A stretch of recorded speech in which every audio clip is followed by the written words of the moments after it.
Assalamu alaikum students. How are you? Feeling good? Definitely, inshallah. Will be feeling good. So I hope आप सब लोग बहुत अच्छे होंगे, अच्छे से अपनी स्टडीज़ को कंटिन्यू किया होगा आप लोगों ने। स्टूडेंट्स, लास्ट लेक्चर जो है उसमें भी हमने नरेशन के बारे में पढ़ा था, तो आज का जो सेकंड लेक्चर हम नरेशन के बारे में पढ़ेंगे। लास्ट लेक्चर में कुछ बेसिक्स हमने क्लियर की थी, कुछ बेसिक्स के बारे में हमने पढ़ा था कि नरेशन क्या होती है।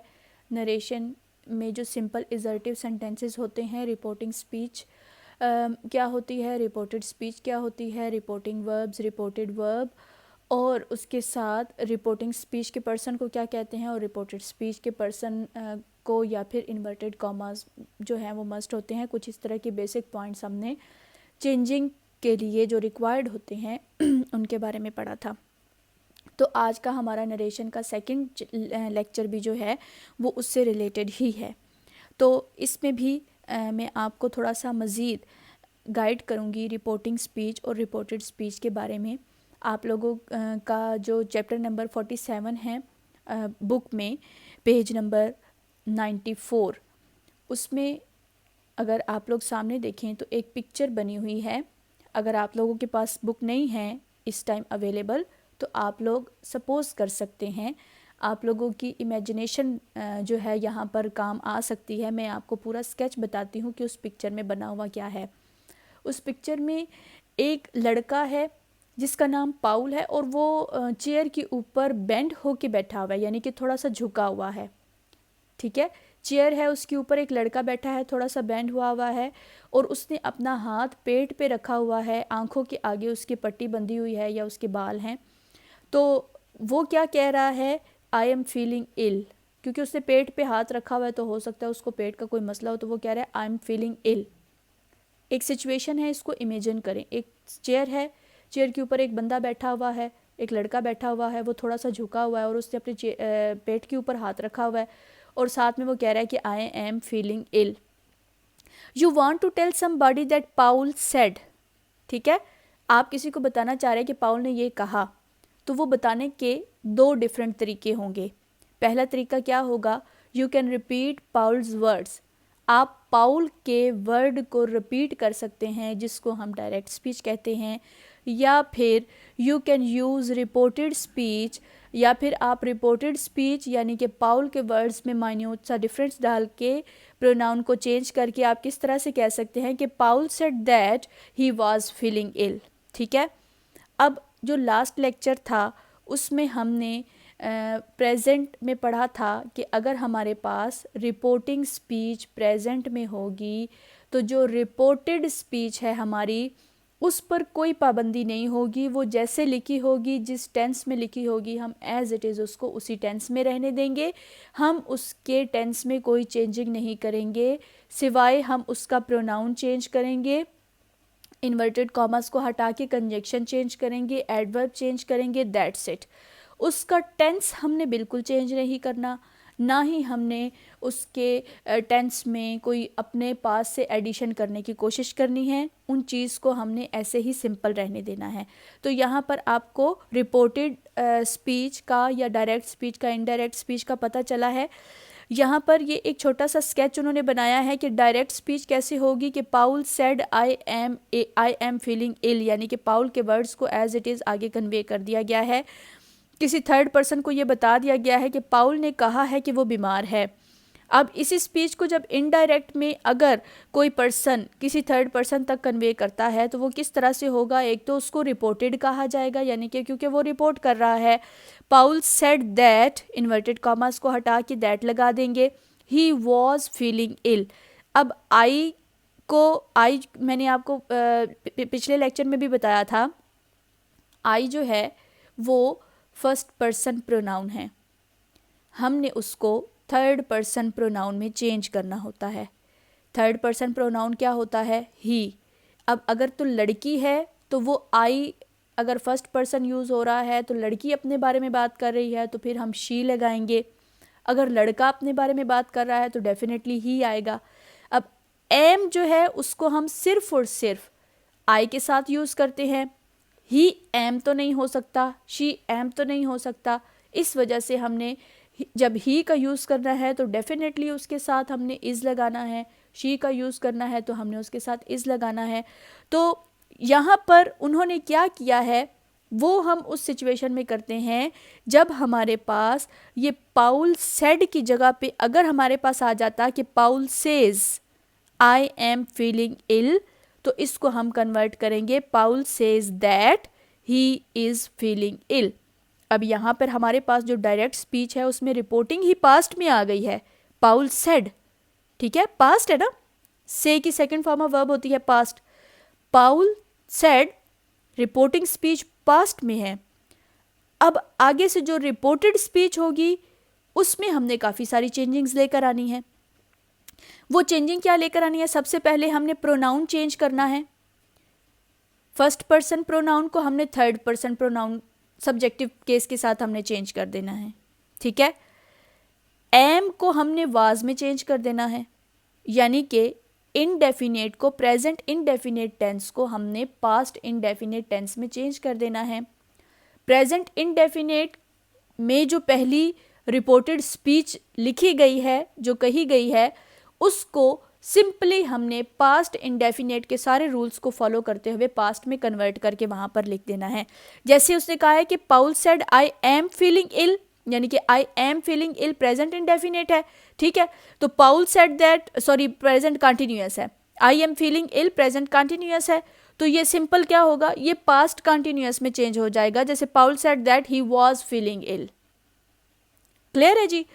नेक्स्ट देखते हैं कि ये ज़रूरी नहीं है, ये ज़रूरी नहीं है, समटाइम सिचुएशन ऐसी होती है कि पास्ट में भी वही है और प्रेजेंट में भी वही है, सिचुएशन हमारे पास चेंज नहीं हुई।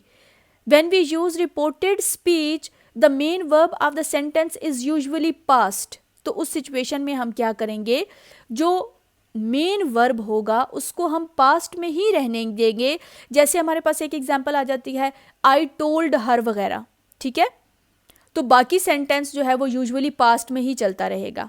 जैसे Paul said that he was feeling ill, ये सेंटेंस है, तो इसको हम ऐसे एज इट इज़ रहने देंगे, इसको हम चेंज नहीं करेंगे।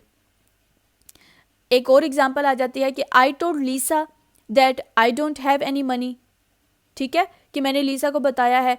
तो बात ये है, you can leave out that so that you can say Paul said that he was feeling ill और Paul said he was feeling ill, ठीक है, दोनों सिचुएशन में आ सकता है। दैट को लगाकर भी आ सकता है, दैट को हटाकर भी आ सकता है। तो बात यह है कि सिचुएशन पे डिपेंड करता है। अगर तो आपने जिस वक्त बात की थी उस वक्त में और अभी के वक्त में फ़र्क आ गया है, सिचुएशन चेंज हो गई है, तब आप टेंस चेंज करेंगे। अगर situation same as it is ही है, कोई इम्प्रूवमेंट नहीं आई, कोई चेंजिंग नहीं आई, तो हम उस सिचुएशन को चेंज नहीं करेंगे। नेक्स्ट जो है वो डिफरेंस बताता है कि अगर हमारे पास जो रिपोर्टिंग स्पीच है, रिपोर्टिंग स्पीच यानी कि सेज वाली, अली सेज, पाउल सेज, अरूज सेज, जो लास्ट लेक्चर में मैंने आपको एग्जांपल्स दी थी, अगर वहाँ पर सेज का वर्ड आता है यानी कि हमारी वो वाली स्पीच प्रेजेंट टेंस में होती है, तो जो नेक्स्ट हमारी स्पीच होगी, जो जिस स्पीच को हम रिपोर्टेड स्पीच कहेंगे, हमारी उस रिपोर्टेड स्पीच पर कोई पाबंदी नहीं होगी। अगर वो प्रेजेंट में है तो हम एज इट इज़ सिर्फ उसका इन्वर्टेड कॉमास हटा के दैट लगा के प्रोनाउन चेंज करके बाकी टेंस को ऐसे ही रहने देंगे। अगर वो पास्ट में होगी तो तब भी हम सिर्फ उसका हटा के इन्वर्टेड कॉमास हटा के दैट लगाएंगे, दैट लगा के जैसे वो पास्ट में सेंटेंस है प्रोनाउन चेंज करके, बाकी हम वर्ब उसका चेंज नहीं करेंगे। और अगर वो फ्यूचर में भी है तो तब भी हम उसका वर्ब चेंज नहीं करेंगे। वर्ब हम उस सूरत में चेंज करेंगे जब हमारे पास रिपोर्टिंग स्पीच पास्ट में आ जाएगी, ठीक है, जब हमारे पास रिपोर्टिंग स्पीच पास्ट में आ जाएगी तब हम आगे जो रिपोर्टेड स्पीच होगी उसका प्रोनाउन भी चेंज करेंगे, उसका टेंस भी चेंज करेंगे, उसमें अदर वर्ड्स, अगर for example this day use हो रहा है तो हम दैट डे में यूज़ उसको चेंज कर देंगे।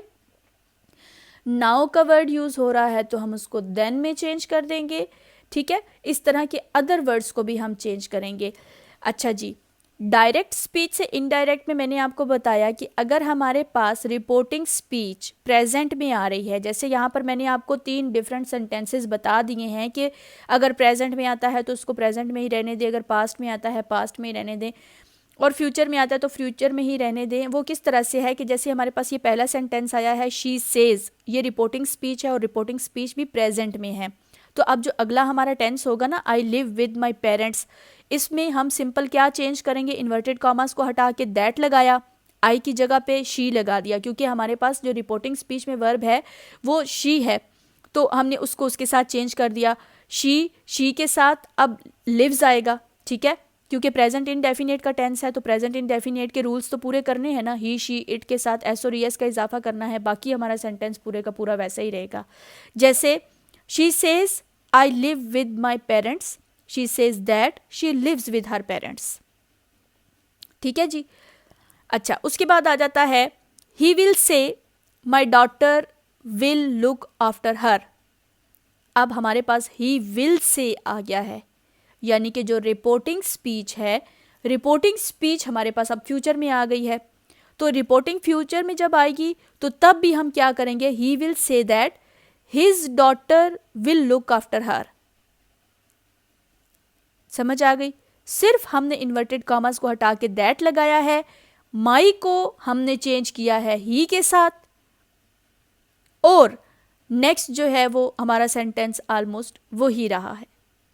थर्ड सेंटेंस में क्या है, यू से I bought it from my own accord, you say that, ये भी प्रेजेंट की बात है, सिंपल प्रेजेंट की बात हो रही है।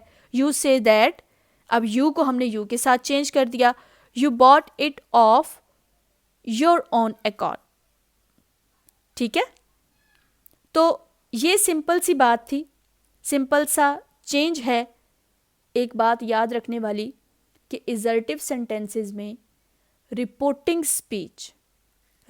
स्पीच अगर हमारे पास प्रेजेंट में आ जाए या हमारे पास फ्यूचर में आ जाए तो हमने जो रिपोर्टेड स्पीच है उसमें वर्ब में कोई तब्दीली नहीं लेकर आनी, बाकी जो रिमेनिंग 4 तब्दीलियां हैं उनको हमने पूरा कर लेना है।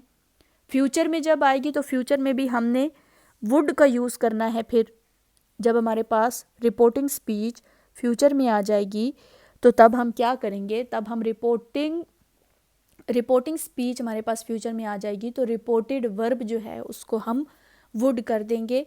Thank you so much students, बहुत इंपॉर्टेंट चीज़ें हैं बच्चों। मुझे पता है कि ये चीज़ें इतना आसानी से समझी नहीं जा सकती, इसी वजह से मैं इतना डिटेल और थोड़ा थोड़ा करके आप लोगों को पढ़ाती हूँ ताकि ग्रेजुअली आप आगे बढ़ें, ना ही कि एकदम ही मैं एक लेक्चर में या 2 लेक्चर्स में आपको सारी की सारी बेसिक बातें या फिर सारी चेंजिंग्स जो हैं वो बता दूँ, ठीक है।